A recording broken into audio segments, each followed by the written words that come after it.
So in this video we're going to look at different graphs, and we're going to look at the shape of them and recognise a graph's equation and a graph's diagram. So we've got 5 different graphs here, 5 different pictures, 5 different equations. I'd like you to pause the video and I'd like you to match each graph diagram to the correct equation.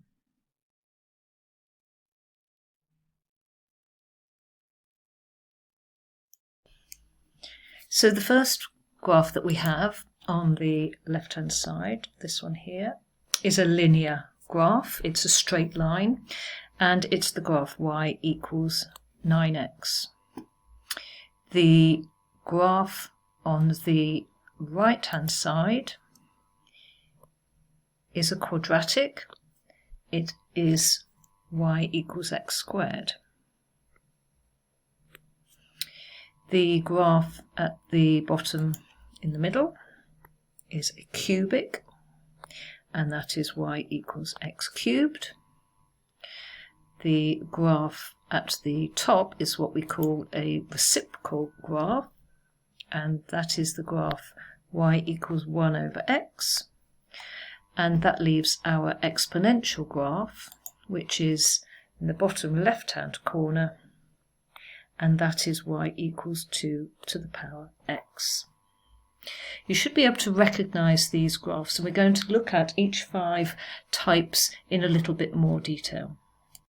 So each of the diagrams that we're going to look at are on a sheet which you will have been sent, and you should print that off, and it will give you some copies of these graphs that you can stick into your books and make notes as you're going along the videos. The aim is that you can start to recognise each graph and the properties of that graph that make it look like it is. You can pause the video so that you can make your notes as you're going along according to what we're discussing.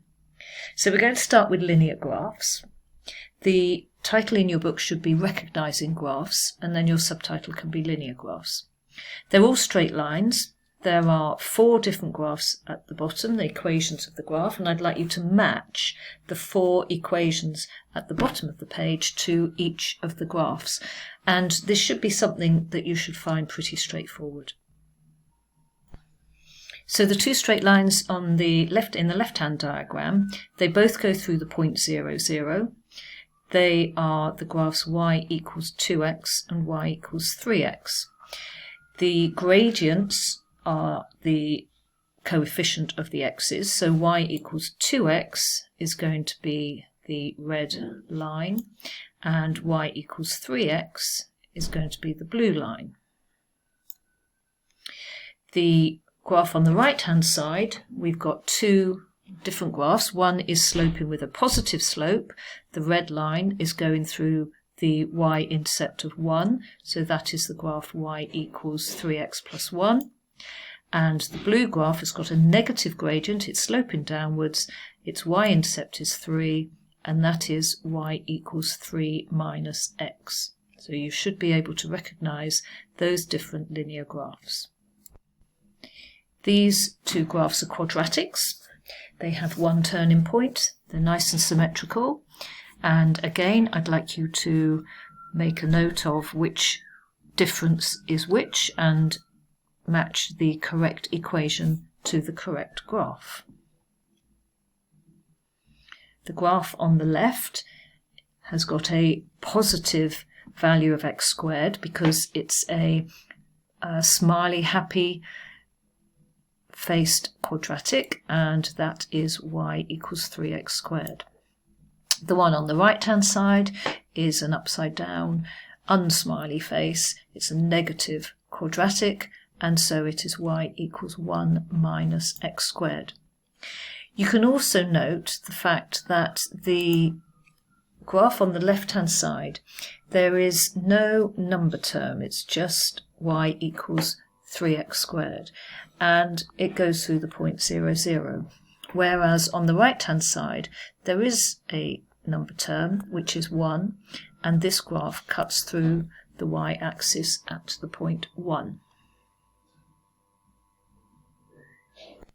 So now I'd like you to look at these 2 quadratics. They're both positive quadratics, and I'd like you to decide which one is which, so which graph goes with which equation.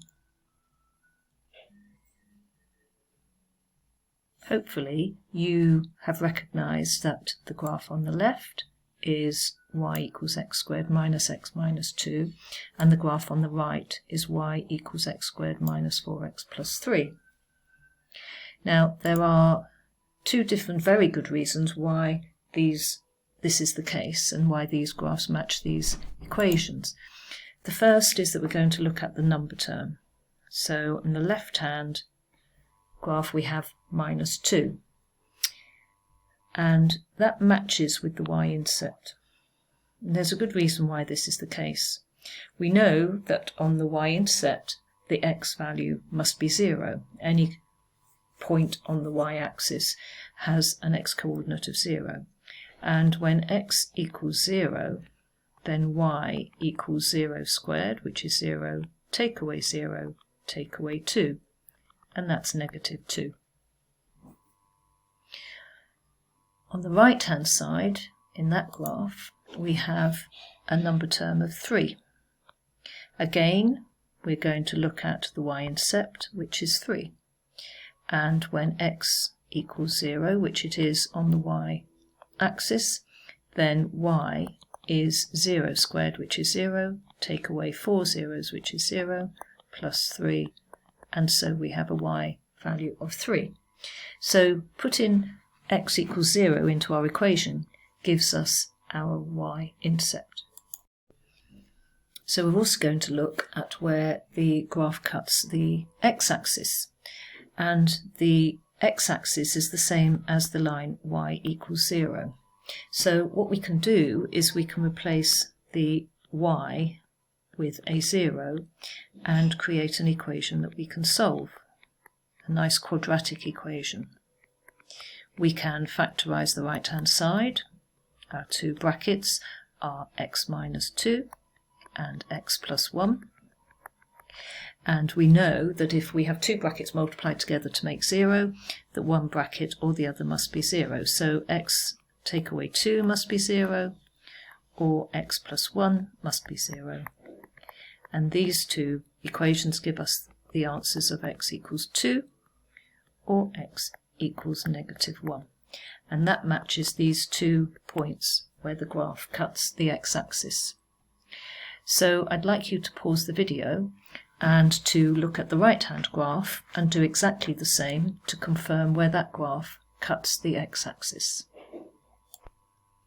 So we're looking at these 2 points, and again the x-axis is the line where y equals 0. Any point on the x-axis has a y-coordinate of 0, so we're going to replace our y with 0, and we get 0 equals x squared minus 4x plus 3.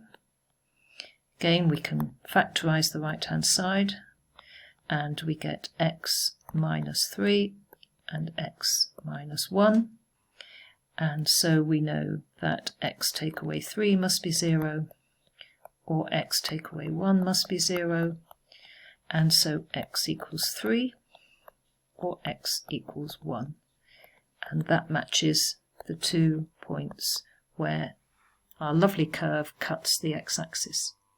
So what happens here is that when you have a quadratic, you can work out the points where that quadratic is going to cut the y-axis by making x equals 0, and where it's going to cut the x-axis by making y equals 0, and create an equation. So moving on to cubic graphs, you don't have the same ability as you do with a linear or a quadratic graph, because the solving of equations is not something that you've covered. But there are 2 very easy ways to look at cubics and to recognize them in this instance. We've got 2 here, and I'm sure that you can see that the big difference here is that one is back to front, so to speak. And we've got 2 equations at the bottom, and in one of the equations we have a negative x cubed, and in the other we have a positive x cubed.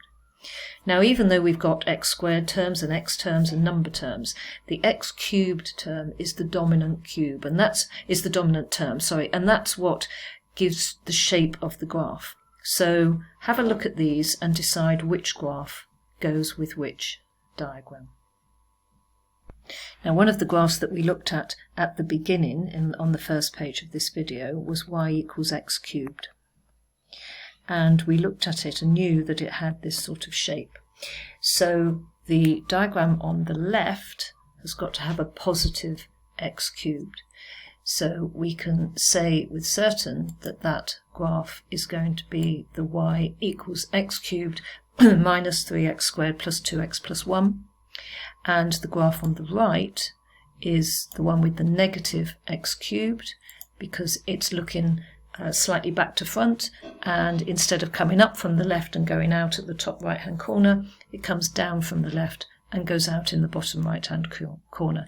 And these are the two features that you need to know of being able to recognize a positive and a negative x cubed. And here we have two reciprocal graphs. The graph that we had on the first exercise that we did, where we were recognizing the 5 graphs, we had y equals 1 over x, and it matched the graph on the left hand side, positive x, and the one on the right hand side is a reflection, and it is a negative. Again, you need to recognize these two graphs. The last graph that you need to be able to recognize is an exponential graph, and we've got two graphs in this diagram, a red curve and a blue curve, and one of them is y equals 2 to the power x, and one of them is y equals 3 to the power x, and I'd like you to match each graph with the equation, please. Now, this is slightly trickier because they both go through the same point here at the y-axis, because when you have an exponential graph, the x is the power, and anything to the power 0 is 1, so all of these graphs go through the point 0, 1. So the question is, which of the graphs is 2 to the power x, and which of the graphs is 3 to the power x? Now, if you have 3 as the base number, you're going to have 3 to the power 1, 3 squared, 3 cubed. If you have 2 as the base number, then you're going to have 2 to the power 1, 2 squared, 2 cubed, and that's not going to go up as quickly. So the blue graph is y equals 3 to the power x, because that is climbing at a steeper rate, and the red graph is y equals 2 to the power x, because it's not climbing as steeply. So the 5 graphs that we've met are linear, quadratic, cubic, reciprocal, and exponential. And we've looked at various different factors of why they are those graphs, what they look like, properties of those graphs that you need to know. You should have some nice clear notes now in your books.